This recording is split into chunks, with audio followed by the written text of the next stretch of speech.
are the sons and daughters of the soul. We are resilient and forever forward-thinking. We ask for nothing else than the opportunity to live and to create the lives that we were meant to live. We want nothing but an equal chance at options and possibilities. The same possibilities and options to live out our potential as our fellow man. We want to be heard, understood, and expressive in our reality. We are the future. We are the creative. We are here.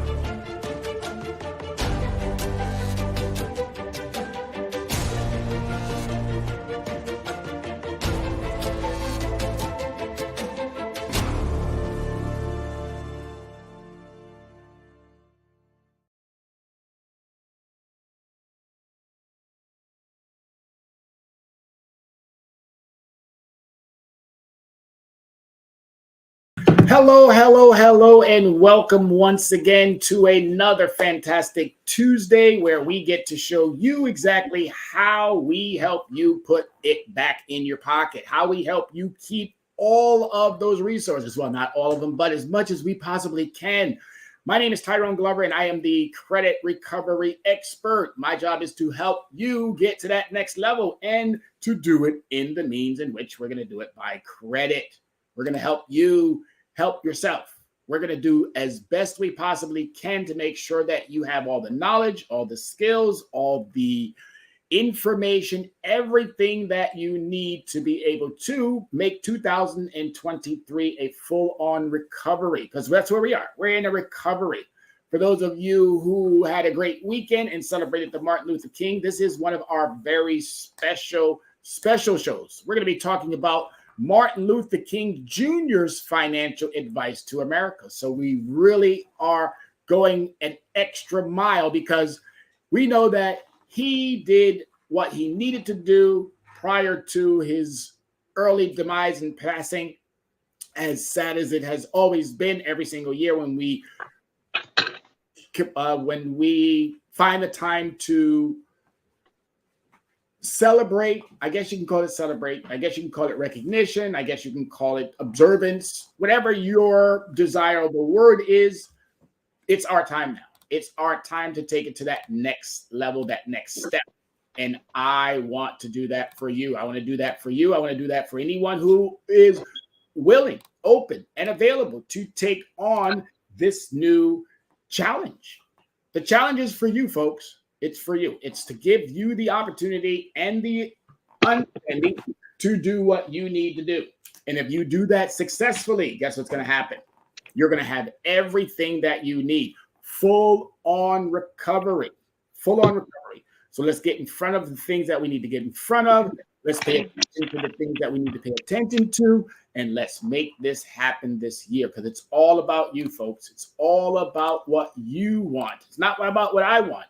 It's not about what my clients may want. It's not about what my students may want. It's about what you want. They've already told me what they want, and I'm doing everything that I possibly can to make sure that I'm meeting their expectations. So my job this year and for the foreseeable is to make sure that I'm meeting all your expectations when it comes to credit recovery. It's about making sure that we have the information, that we have all of the benefits that this country is and has provided. And for those of us who have missed out, well, we're not missing out any longer. We are not missing out any longer. For those of you who may have had some credit issues, those are to the side now. We're getting ready to take care of everything we need to take care of. We're getting ready to do exactly as we need to do. Jax, you got to get up, buddy. My apologies. I'm seeing off my nephew and my niece. Live shows always sometimes get a little bit of little distractions, but that's okay, because when they're live and you got a family that you love and you appreciate, you're going to do everything that you possibly can for them. So there'll be 1 or 2 minutes while they are seeing their way out the door. And yes, it is what it is, folks. It's a brand new year. Are you ready for it? Because I am. I am so engaged. I'm so ready. I'm doing everything that I need to do for myself. And as we move through this year, we're at the beginning of it. When are you going to jump on board? We're at the beginning of the year right now, beginning of the year, right here in front of us. So do you want to have a successful recovery? Do you want to have a successful opportunity to make it to that next level, well, here's the time frame to do it. Here's the time frame to do it. All right, so we're going to jump right into the understanding, and we're going to get it going. All right, so a necessary conversation. Our necessary conversation continues. Story, do me a favor and pick his stuff with him. Put it in a plastic bag. Our necessary conversation continues, correcting the narrative with leverage credit recovery. And as I mentioned before, I am your host, Tyrone Glover, CEO, the Dress Down CEO, and I do what I do every single week for you. This topic today that we're going to be talking about is about making sure that we address Martin Luther King Jr.'s financial advice to America. I found this, and I want to thank the individual that located this for me, and it was just a great collaboration of the two. Bye, guys. See you later. Bye. Bye, Yaki. Bye, Story. It was a great collaboration, and we worked on this, and it was just so much fun. It was just so much fun to really realize that not only did Martin Luther King have a dream for civil rights, he also had a dream related to making sure that we were financially fit, stable, and ready to do what we need to do on that front as well. So today, I'm going to be introducing you to Martin Luther King's financial advice to America.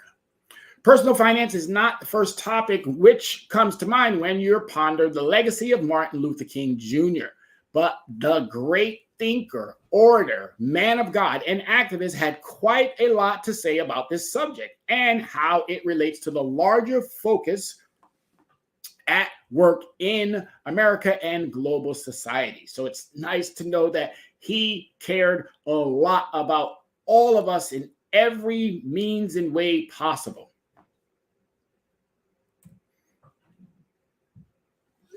So who am I, everybody? My name is Tyrone Glover. As I said before, I am an enlisted Go Army veteran, K-12 teacher, corporate America executive by way of European studies with 30 plus years entrusted to me by 19 companies in the United States and abroad, responsible for the well-being of employees and profit. My clients, friends, co-workers, students, and family remember me for my extensive knowledge of credit, for credit advocacy, credit activism, my commitment to consumer right protection, and pro se litigants' rights. From this day forward, our youth and students of all ages have a voice and a seat at the table now because of me. I'm going to do everything that I can to make sure our most vulnerable have all of the safety nets possible. Oh, yes. Oh, yes, we got way too much going on in this country that we forget about those who could potentially be our next doctors, our next lawyers, our next judges, our next police officers, our next nurses, our next firefighters. We forget about these individuals on a regular basis, and it's getting to the point now where it's beyond any type of normal comprehension. We forget about our seniors, those who have already committed and given so much, but yet we dismiss them as if they're not important any longer. This must stop. It must cease. It must halt.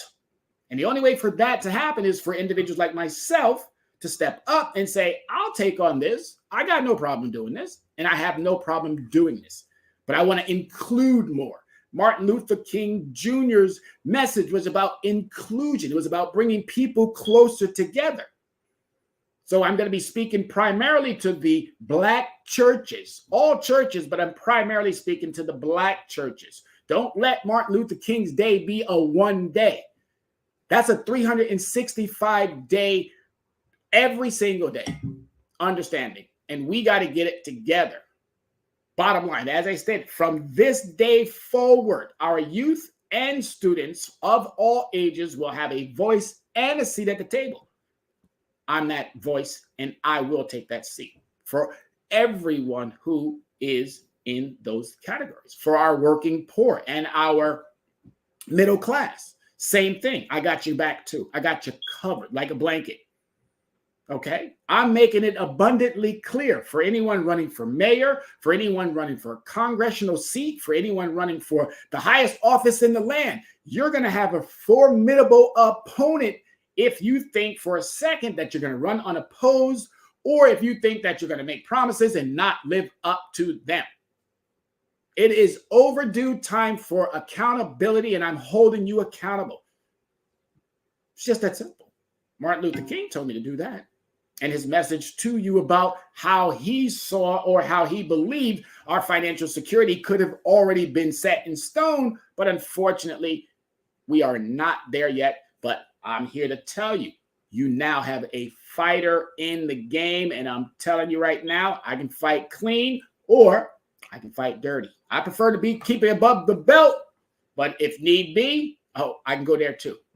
All right. So I'm just making it clear. I'm just letting you know, everybody out there, I'm letting you know the games are over. The shenanigans are through. We are focusing on making sure that those who do not have in a country where we have more than enough, we're going to make sure that we get these understandings out there and to those who can benefit from it and grow this nation in the manner in which it should be grown. Just that simple. So if you haven't already, as I always ask everybody, go ahead and put one of those lovely, hey, that guy's back out there again doing his thing. I forgot to give my shout out to the man upstairs. Please, by all means, if you haven't already, thank you, Father, for everything you do, because without him, none of this would be possible. So I had to make sure I gave that shout out. But if you didn't, go ahead and hit that device and make sure you have sent it out to someone, those loved ones who could benefit from it. And even if they don't want to chime in right now, at least what they can do is they can go back and they can review it, look at it later. All right. Okay, so King lived his life in the service of others as a drum major for justice. When men bow down in worship at the shrine of money, they bring this.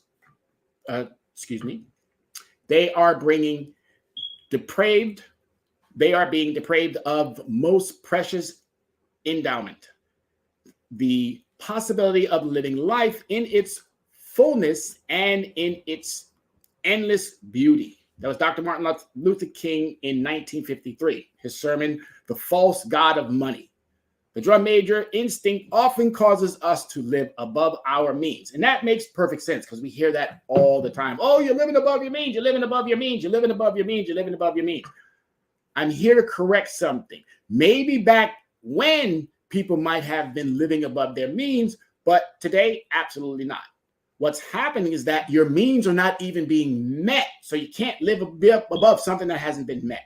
So we got to make that abundantly clear first. There's so many broken systems because systems were designed to be broken. As we go back and we review the Constitution didn't include 30, 40, 50, whatever your numbers want to be. But I'm going to say it right now. 60 to 70% of the population did not even include them. Didn't even think about the fact that, oh, wait a minute. Should we? Should we not? No, they left us out purposely. Unfinished business. We have unfinished business that we must attend to.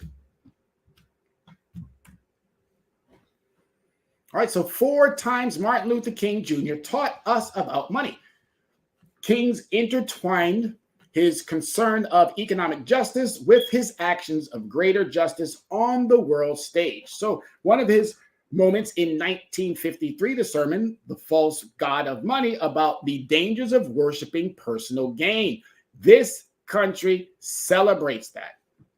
It literally goes above and beyond to make sure that we give the Elon Musk and that we give the Donald Trumps and that we give the Jeff Bezos and that we give the what's that guy, Facebook, Meta, can't think of his name right now, Zuckerbergs, that we give all of these individuals this whole, oh my God, I got to bow down to you and worship you because you've come up with a great idea. Now you've made a little bit of bread for yourself, but yet you are harming more people than your brand could ever possibly think of. And then once you do that, you go and you change your name to something different. Stop worshiping personal gain. Start giving that love and that understanding to the Creator. And then I'm sure your gain will be much, much more fruitful. And you'll be able to at least go back and say, wow, I helped a lot of people. I did some good. That's what my life's understanding is all about. Making sure that we do good. Making sure that we can step outside of our normal comfort zone. I give way more than I'm supposed to. I do way more than I'm supposed to because I'm blessed with the ability to. Sometimes I'll give my shirt off my back to make sure that one of these kids has what they need. I'll do and go beyond. I'll give homeless. I'll do anything. My charitable understandings have been so bountiful that, as I stated, sometimes I'll go without to make sure that somebody who doesn't, because I know I can get it back. I can work on it. I can do everything that I need to do to get it back. But I'm very, very, very, very disheartened by those who just walk over or step over someone knowing that they could. It's not a hand out. It's a hand up. It's helping someone up to get to that next level. One generous understanding could change a life. Number 2, King denounced the announcement of the Vietnam War, a nation which countries year after year to spend more and more on military defense as then on programs of social uplift is approaching spiritual death. And that is so true. We have a military that is 8, if I'm not mistaken, 8 to 10 times larger than our nearest ally. So, of course, everybody else who's not even close to what our nearest ally has as a military strength, you know they're not going to mess with us. You don't mess with the big dog on the porch. You mess with the little ones. So it's again, we spend so much of our money and our attention into fighting wars instead of solving our own internal problems within our own country. Nothing against what we have to do for the nation. I'm going to tell you, nothing against what we have to do for the world, for the nation and for the world. We have to secure it, and I understand it. We get it. But I mean, really, do we really need to be buying jets that the military says we don't need or don't want? Do we really need to be doing, and again, you're talking to somebody who's been in that position, supply clerk for 4 years, 5 years almost. Oh, I saw the prices of things. Trust me when I tell you, they're correct. $45 for a hammer, $15, $20 for a nail. Come on, really? We're allowing individual companies and decisions to be made by individuals who are pocketing, who are making out hand over foot while we can't even provide the basics for the soldiers, making sure that they have a decent living employment. And when I say employment, I mean wage, because the military definitely serves you properly with making sure that you have housing, making sure that you have accommodations. But as far as that wage is concerned, we could probably do a lot better in that regards. But again, he denounced his denouncement of the Vietnam War, so we clearly know that time frame. Let's talk about number 3, King's campaign for jobs and guaranteed income in 1967, cause then remains popular today. Jobs, guaranteed income. We're still talking about these very same issues. 1967. I was born in 1966. So I'm 56. That's 55 years, and we're still talking about the same things. 55 years later, we're still talking about the same thing. When is that light bulb going to go on? When are we going to see that light at the end of the tunnel? Another 55 more years? Well, I'm telling you right now, it's going to stop here in Yonkers. It's going to stop with the schools and with the individuals that I get to help. It's going to stop right here today. Today, right here, right now, as I'm introducing, and to some of you reintroducing, the understanding that Martin Luther King Jr. had prior to his death. And we're still addressing the same issues. We're not showing progress. That's not progress. That's regression, not progress. And lastly, number 4, King's dedication to the Poor People's Campaign, which would have become the major focus of his activism if he had not been cruelly murdered in 1968. All right. Poor People's Campaign. I love this campaign. It really addresses Reverend Barbara, who I get to see every so often on MSNBC or other programs. I love the fact that he is so engaged in this campaign. And now that I know that it was Martin Luther King's initial understanding of how he was going to make sure that poor people in the African American community were going to be able to have these understandings. Where did it drop? Where did we drop the ball? Who dropped the ball? What black church or churches didn't come together and say, we need to continue with this fight? Oh, I know some of the mega churches. I don't think you quite got the message. There's a couple of them out there. Private jet guy. I can't remember his name right now, but private jet guy. You mean to tell me God told you you need a private jet? Don't think you're serving the right God. And again, the false God of money. That's who I think you're serving. So you black churches who can't seem to get it right when it comes to the servicing of people, you got to rethink what your message is all about, because you're definitely not following the message that Martin Luther King gave you. You're definitely not doing that. So I'm talking to black churches. I'm talking to churches in general. If your doors are not open and doing what you need to be doing, you're going to have some reconciliation to do when that time frame comes. I know where I'm going. I'm ascending. Not going to be in purgatory, not descending. I'm ascending. I'm asking that same thing to you reverends, you bishops, you preachers, and all of you out there who claim on Sunday you live in the word, but 6 days after that, it don't know what's going on. Come on now. I'm here to tell you the truth about what Martin Luther King was telling you back when I was too young to understand it. Now that I'm fully grown, I'm looking at it now like, wow, we're still talking about the same things. We're still talking about the same things 50 some odd years later. That is unacceptable.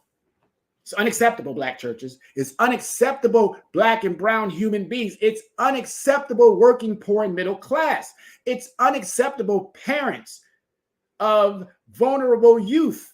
It's unacceptable for daughters and sons of seniors. It's unacceptable, and we got to do better. The dignity of work. If a man is called to be a street sweeper, he should sweep the streets even as Michelangelo painted, or Beethoven composed music, or Shakespeare wrote poetry. He should sweep so well that all the hosts of the heavens and earth will pause to say, he lived a great street sweeper who did his job well. Just that simple. I go to work every single day and people look at me like, my goodness, you are so happy. You are so engaged. You are so full of life. You're always smiling. You're always greeting. You're always doing the things that, again, I have the dignity of the workplace. I might not like every single person in that place because it's always been the issue. It's never about the work. And I've said this many times before. It's never about the work. The work's got to get done and somebody's going to do it. It's about the interactions we have with our fellow coworkers, our fellow citizens. It's those types of interactions that either make or break the working culture. That's why we have now 50 to 70 million people saying, "Auf Wiedersehen, tschüss. Hasta luego. I don't want to work for you any longer, Mr. Hostile Work Environment Culture. I don't want to do that anymore." Why? Because it's not conducive. I go home and I take all of my baggage and all of my dispositions that I've gained at work. I take them home and then I unleash all that at home. It's called displacement for those who don't know. And we should be doing a much better job at not doing that. When I leave, everything leaves. It stays where it is. When I go to work, everything at home stays where it is. I don't intertwine. I don't intermix the two. Just like we talk about when it comes to your credit, your business credit, and your personal credit. Don't mix the two together. So the same thing should apply when it comes to the dignity of your workplace. Don't mix the two together. Enjoy both separately, but do it with the greatness that you already know you're supposed to be doing every single day. And if you're not up to the task, again, tell people, hey, you know what? I'm not feeling very good today. It's not in me today. And that's perfectly fine too. It's also good to not be so upbeat all the time. I give myself one day only. And that's my down day. But that's it. I am entitled to have my one day of being down. But for the rest of that, I'm up serving, doing what I need to do. I'm up giving my best every single day to every single person who I'm entrusted to, or who has entrusted me to some of their personal information. Every single day. Here lived a great street sweeper who did his job well. Can you say the same thing about what you're doing? I hope you can. So King gave a speech in February 1968, mere months before his assassination, in which he returned to themes of finance and personal responsibility that he first raised in his 1953 speech, building on a 1952 speech for a fellow minister. King warned his listeners against the danger of waiting to come up first, the drum major instinct. He felt this desire was at the root of conspicuous consumption, susceptibly to advertising and unhealthy competition. Yeah, I challenge myself with some of these wonderful words, and it's okay. I don't mind making mistakes, because mistakes means that I'm learning. All right, so susceptibility to advertising and unhealthy competition. King gets a surprisingly specific about how much a car or house should cost a family in proportion to their earnings. And we're seeing that now. Inflation has driven the price of everything through the roof. I can barely go to the store without leaving there and thinking, oh my God, I can't believe 2 bags, 1 bag, and you're spending $80 and $90 and $100 and $200 on stuff that you were, again, there's this an inflation calculator out there, or it's a inflation understanding that tells you from year to year, decade to decade, how much things cost back in 1920 compared to today. And what I'm finding out is that it's insane. It's completely insane. I do hope that they get a control on it. But in the meantime, you need to be making sure that you're doing better for yourself. You need to be renegotiating contracts with the lenders. You need to be talking up to whomever it is that you need to be talking up to, renegotiating your financial situations. Because if you're not, it's not going to improve for you. Those who have big businesses, they're taking care of themselves. Why are they taking care of themselves? Because they go back to those books, they look at them, and they renegotiate. So I'm telling everybody today, get your negotiation hats on and start renegotiating your contractual understandings. They may say no, but the answer is always no. If you don't speak up, you don't add something to the conversation. So if you don't know how, this is the location to find out how. Let us help you. Let us get you into that understanding that, hey, you know what? I can do these things. I just need someone to maybe hold that hand, pick me up when I get the no, because trust me, you're going to get some no's. And it's okay. No doesn't necessarily mean no. It just means not yet. Willing partners. This is what you're looking for. You're looking for willing participants. Anyone who's going to tell you flat out, oh, no, I'll let it sit, or no, I don't need it. They're lying.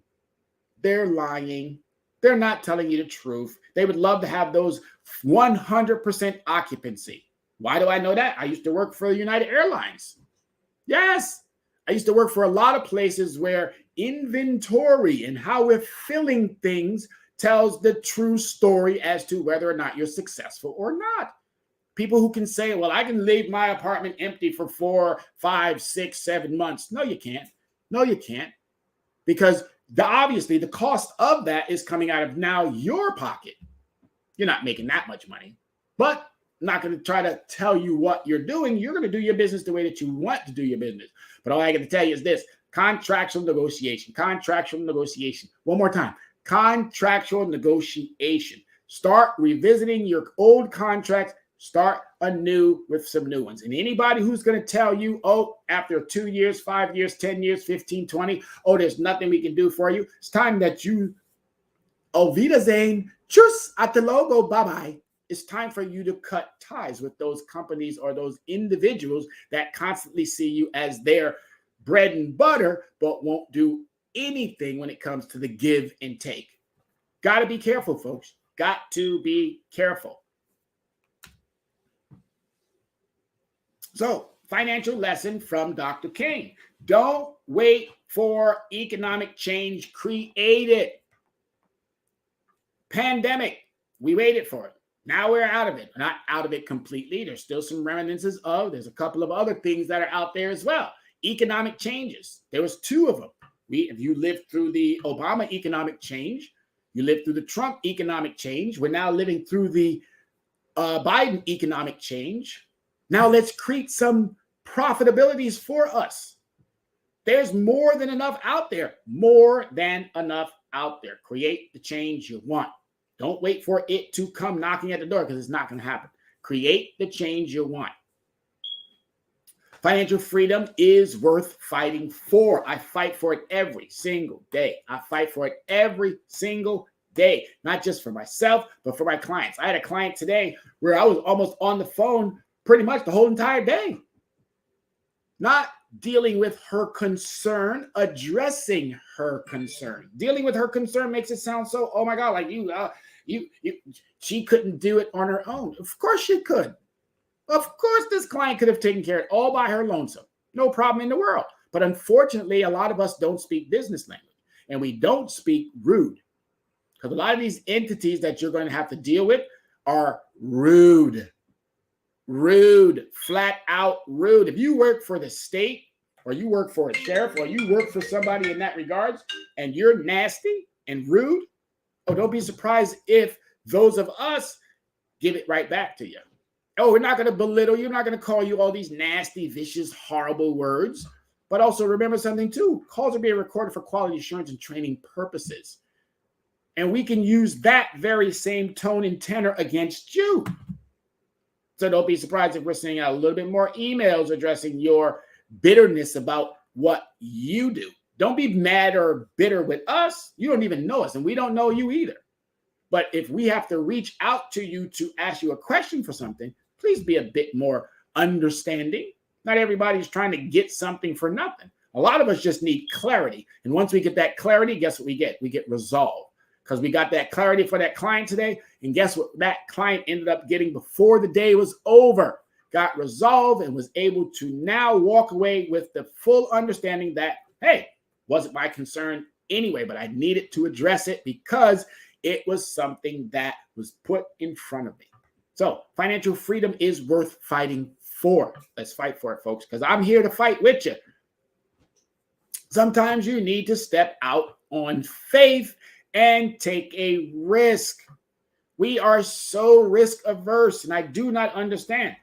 We're risk averse in certain things, but we are so risk tolerant in others. We'll walk outside in the rain. We'll walk outside with little shirt, little things, or we'll walk outside with no hat. It's cold. We'll walk outside with no shoes or socks, and it's wet. We'll do some of the most egregious things. And when it comes to our resources or finances, we put the brakes on. We don't need to be putting the brakes on, folks. We need to be finding ways and avenues to build.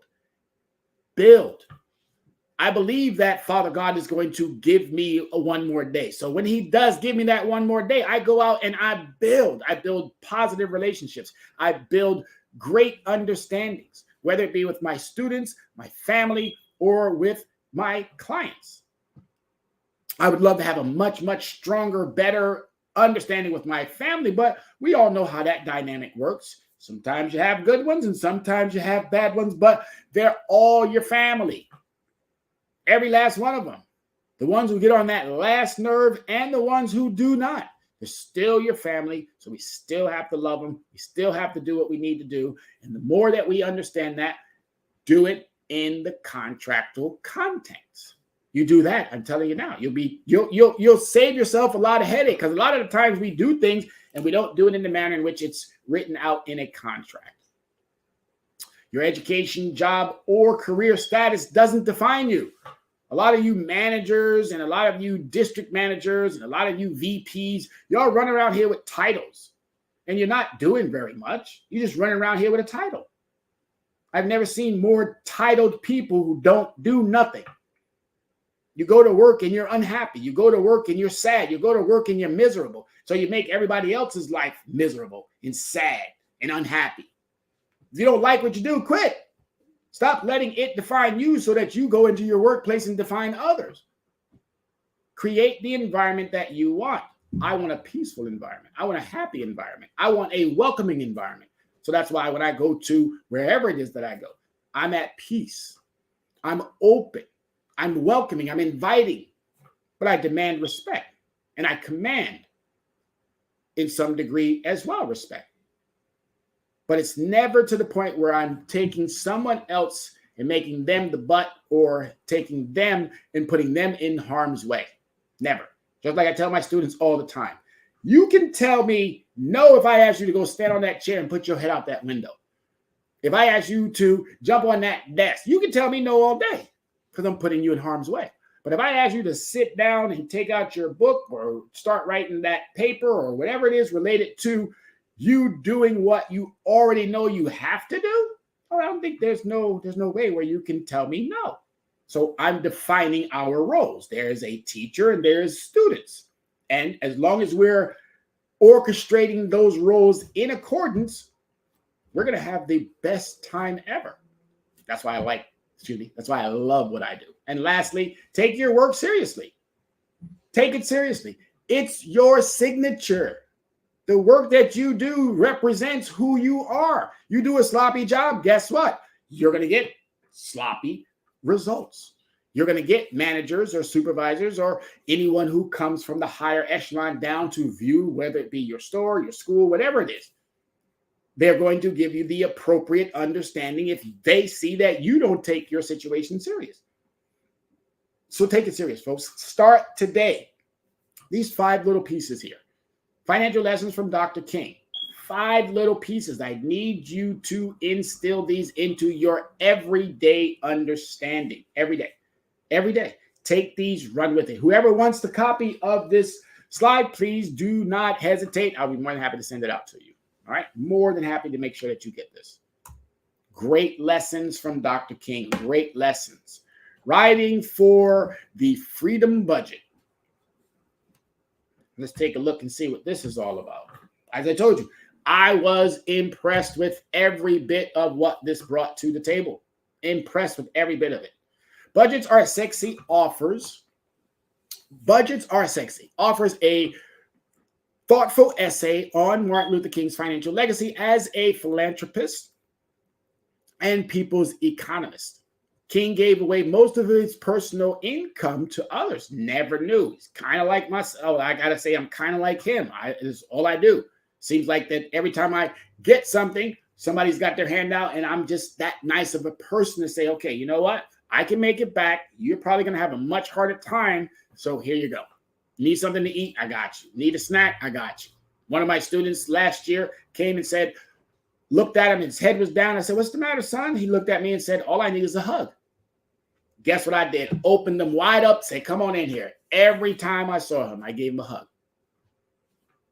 Same thing. Same thing. The service of others. The service of others.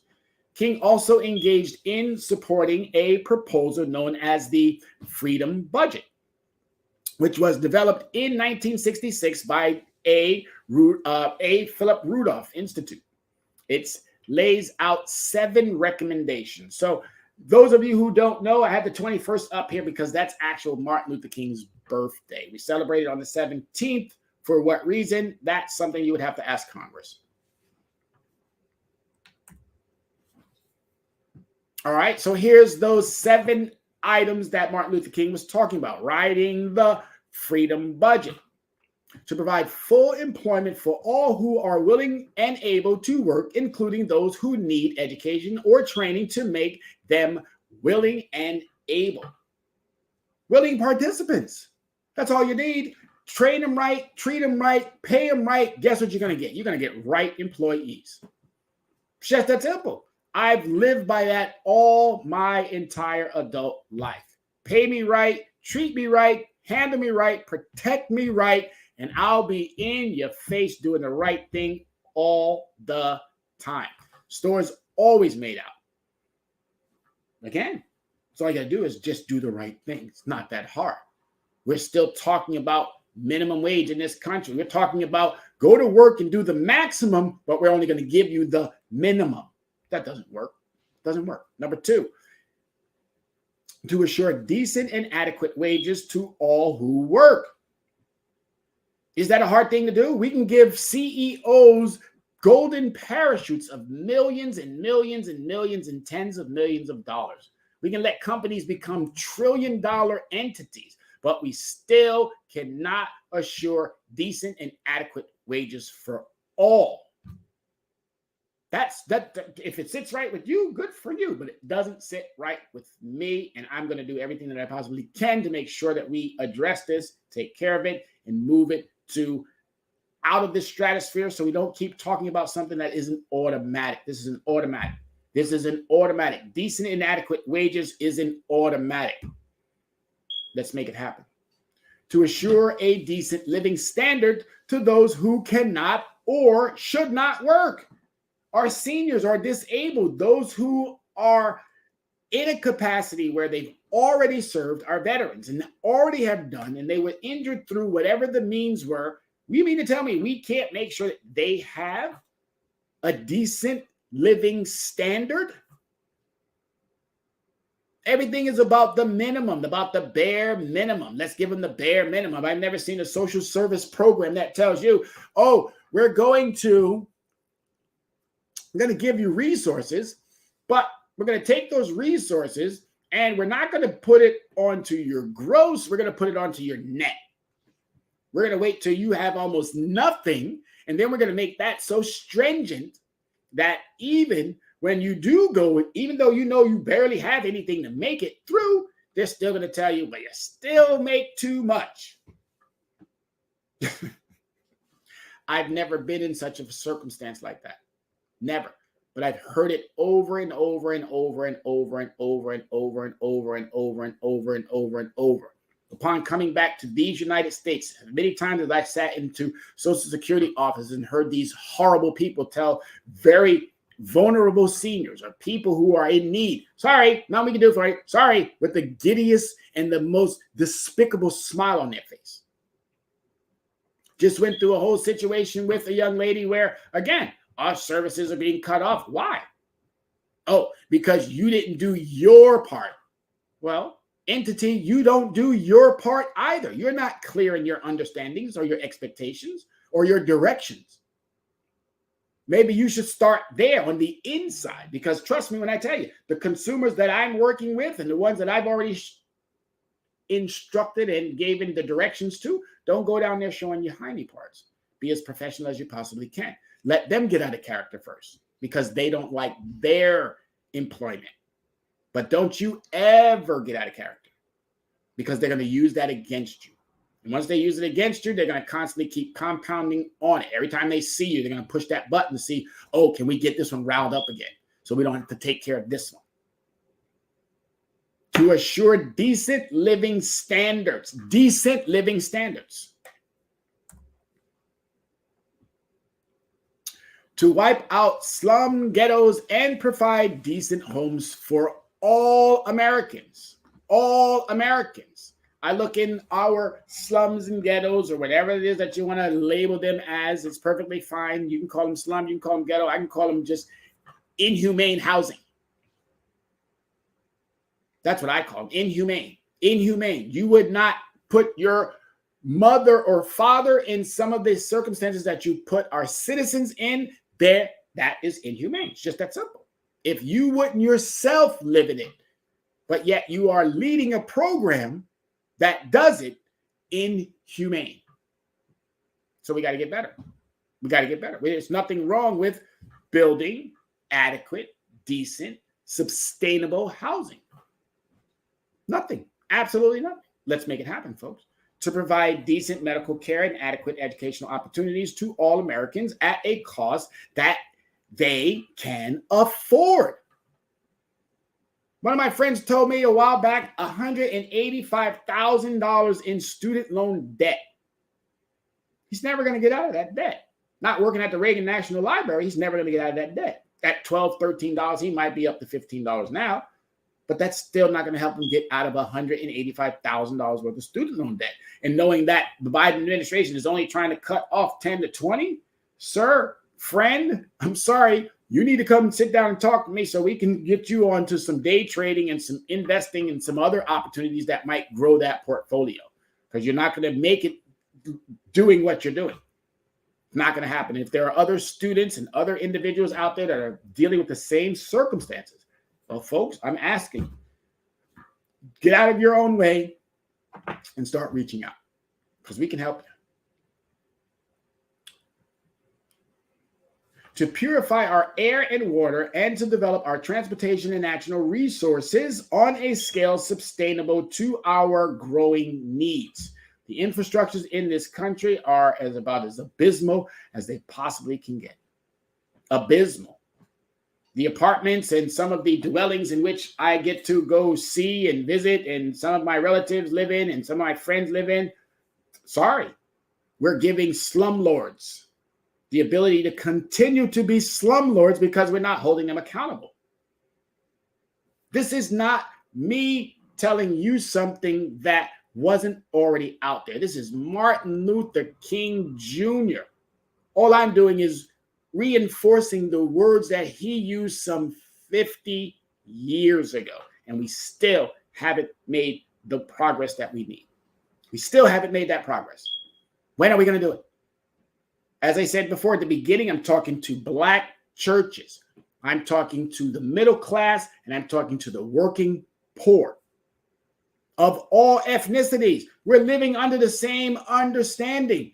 Just because you're Caucasian, don't think that Caucasian rich people are going to pull you out and leave us behind. Don't think because you're Black and Tyler Perry has a movie studio down there and, oh, he's going to help us all out. No. Don't think that the federal government is going to do it either. They're going to do what they can. But now that we got a house that's talking about, oh, we might even default on the debt ceiling, which, of course, some of you are probably thinking, well, how does this guy know anything about the debt ceiling? Well, I'm smart. I'm intelligent. I'm bright. I'm someone who stays attuned to what's going on. Yeah, the debt ceiling. The debt ceiling is about monies we've already spent. Okay, that's what that is. It's about monies we've already spent. It's about making good on that which was already spent. Not spending that is to come. So when Congress talks about, or when this so-called speaker only by name, McCarthy, when he talks about, oh, we're going to shut down the government, or we need Democrats to stop spending so that we can control the debt.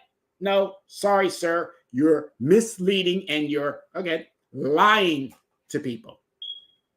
Okay? Yes, I know what I know because I pay attention. But again, not for me, folks. Martin Luther King, 50 some odd years ago.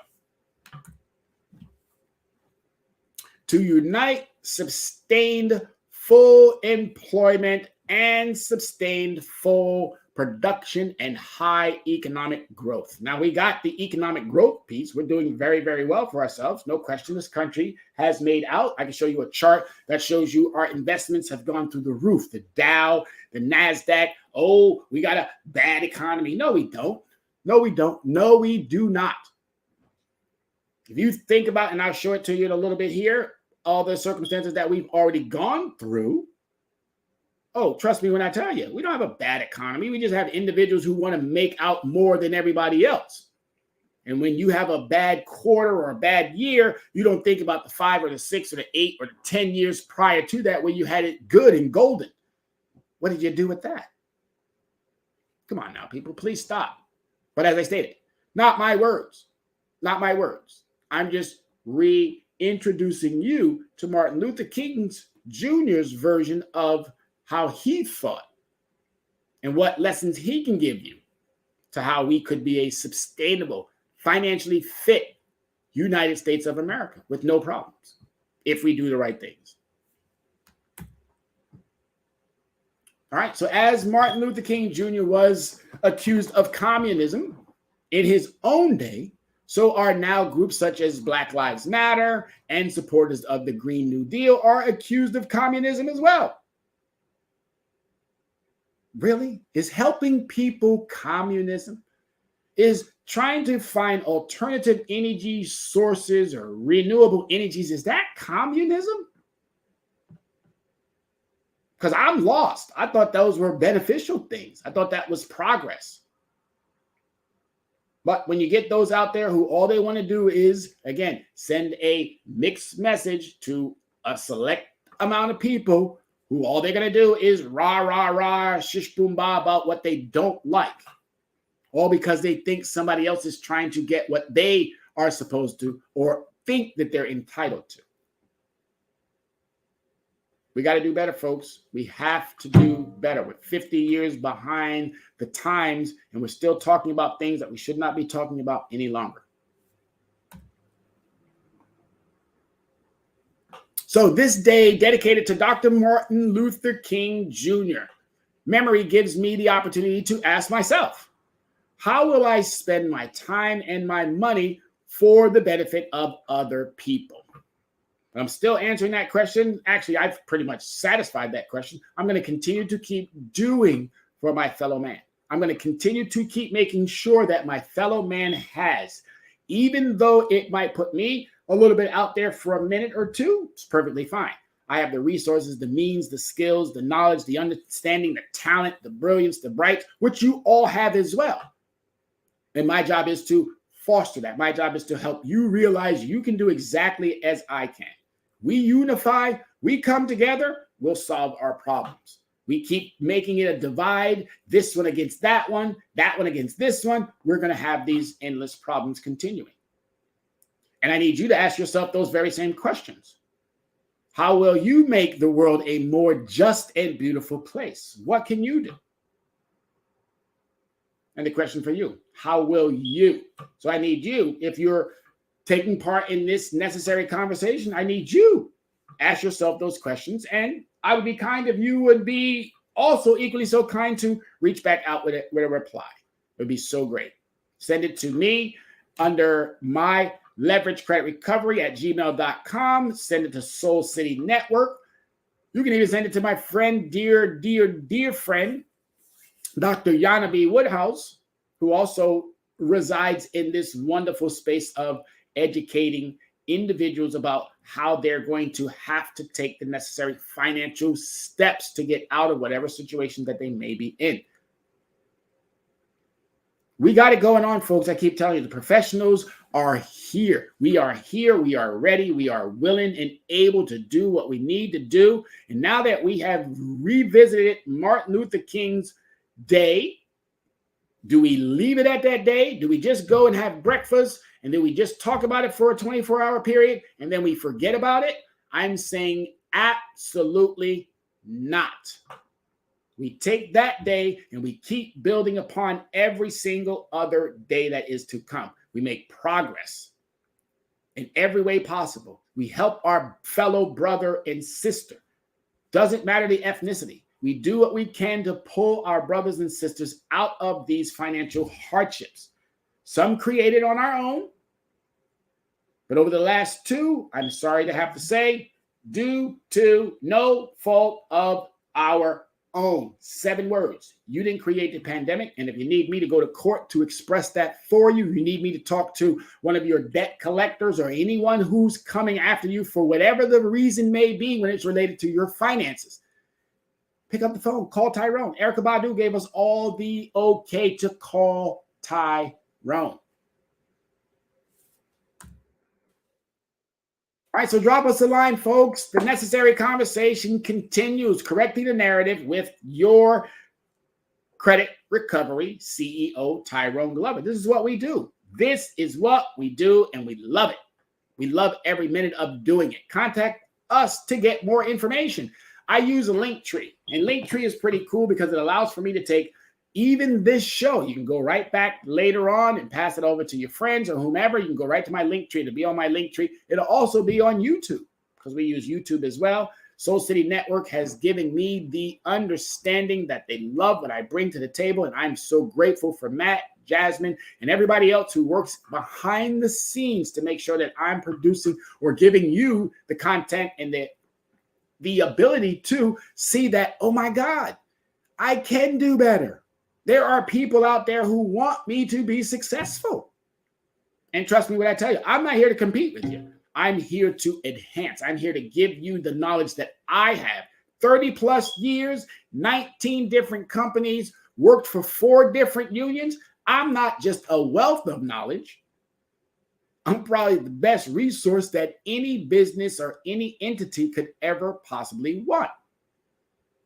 That's not a resume, folks. I'm not trying to solicit for a job, but hey, you got one that's paying good, I'm open to listening.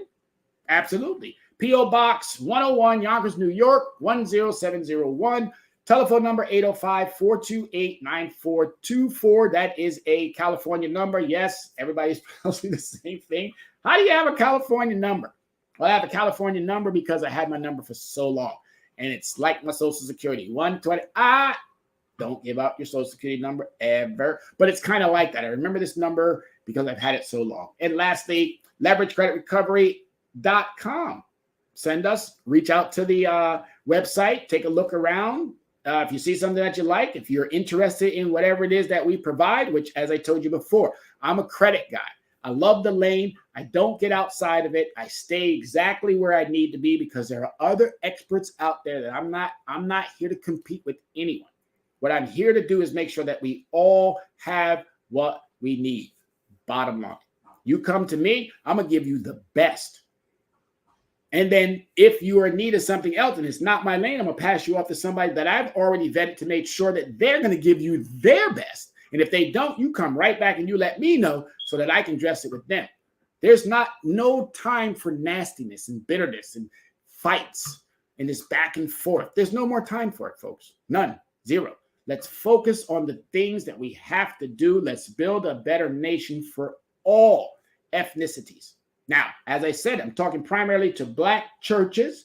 I'm talking primarily to the working poor and middle class. I'm talking to Black and brown. But please, not for a second, don't think that I'm dismissing our Caucasian brothers and sisters, our Hispanic brothers and sisters, our Asian brothers and sisters, our Middle Eastern brothers and sisters, our European brothers and sisters. Don't think for a second that I'm missing or forgetting anyone in the United States that is an American. And what's so brilliant and beautiful about finance, it's global. So don't even think that I'm forgetting about the continents or the countries. We can do this in every single possible language. You just got to want it more than those who are presenting it to you.